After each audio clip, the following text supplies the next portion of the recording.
তোমাদের সকলকে স্বাগতম। তো আজকে আমি তোমাদেরকে দেখাবো চিংড়ি মাছের মালাইকারি রেসিপি। তো তোমরা সেটা ফার্স্ট থেকে শেষ পর্যন্ত পুরো ভিডিওটা। আমি একটা ব্লেন্ডারে ব্লেন্ড করব, তো সেজন্য আমি এখানে নারকোল নিয়ে নিয়েছি।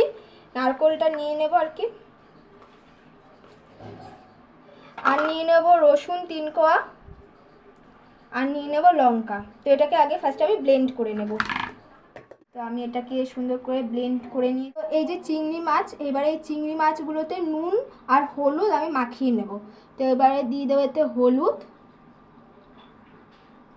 সামান্য পরিমাণ হলুদ দিয়ে দেবো, আর দিয়ে দেবো নুন, মাখিয়ে নেব। এবার আমি কড়াই বসিয়ে দিচ্ছি, আর কড়াইতে দিয়ে দেবো তেল। আর তেলটাও দেখো গরমও হয়ে গেছে। এবারে এতে এক এক পিস করে চিংড়ি মাছগুলোকে দিয়ে দেবো।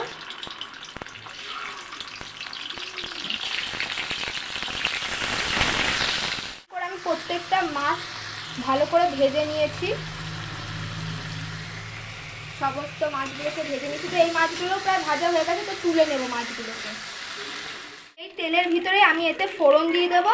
ফোড়নে দেব তেজপাতা, শুকনো লঙ্কা, গোটা জিরে আর গোটা গরম মশলা দিয়ে দেব।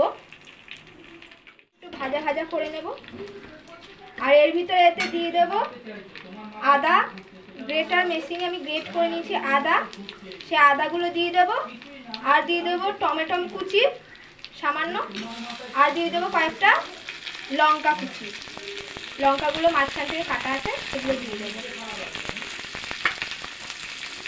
তো এবারে একটু নাড়াচাড়া করে নেবো, এটাকে সুন্দর করে কষিয়ে নেবো।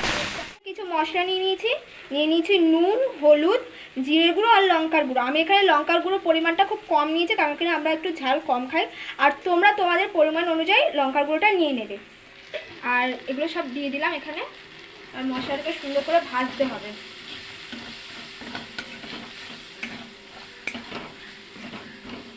আর তোমরা খেয়াল করবে চিংড়ি মাছটা কিন্তু বেশি ভাজবে না, বেশি ভাজে চিংড়ি মাছটা শক্ত হয়ে যাবে। খুব অল্প পরিমাণে লালচে লালচে করে ভেজে তুলে নেবে। তো এই যে এটা পুরো সুন্দর করে ভাজা ভাজা হয়ে গেছে। আর আমরা যে নারকোলটা কেটেছিলাম, সেই নারকোল দিয়ে কিছুটা জল বেরিয়েছিল নারকেলের, তো সেই জলটা এটার ভিতরে দিয়ে দেবো। এতে করে এই তরকারিটার টেস্টটা আরও সুন্দর হবে। তো এটা দিয়ে আমি আরেকটু কষিয়ে নেব জিনিসটাকে। গ্যাসটা একটু জোরে দিয়ে দেবো।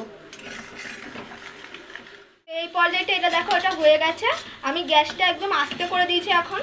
আর এটার ভিতরে আমি যে ব্লেন্ডটা করে রেখেছিলাম সেটা দিয়ে দেবো। এই যে নারকোল, রসুন, তারপরে লঙ্কা, যা যা ব্লেন্ড করে রেখেছিলাম সমস্তটা দিয়ে দেবো।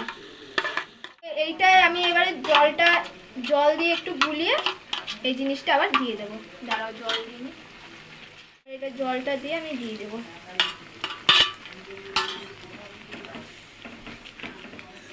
এটা সুন্দর করে আগে একটু কষাতে হবে, যাতে এতে কোনো রকম মশলার গন্ধ না থাকে। এটা ফুটে উঠেছে, এর ভিতরে আমি এখন একটু চিনি দিয়ে দেবো সামান্য পরিমাণ, যাতে টেস্টটা সুন্দর হয়।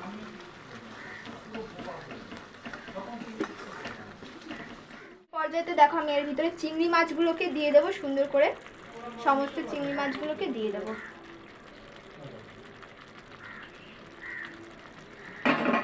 চিংড়ি মাছটা দিয়ে একটু নাড়িয়ে নেব। এরকম কষতে থাকবে। আর আমি এতে একটু জল দেব, তার জন্য আমি একটু জল গরম বসাবো। তোমার একটু উষ্ণ উষ্ণ জল গরম করে নেবে, তাহলে গিয়ে ওটা জলসা লাগে না তরকারিটা। কষানোটা হয়ে গেছে। তো এবার এই যে গরম জলটা আমি করে রেখেছি, সেই গরম জলটা দিয়ে দেব।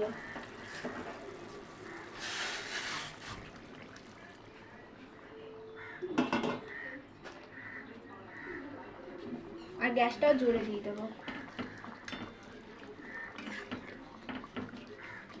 কিন্তু খুব সুন্দর করে হয়ে গেছে। আর আমি এতটুকুই গ্রেভি রাখবো, এখানে নামিয়ে নেব।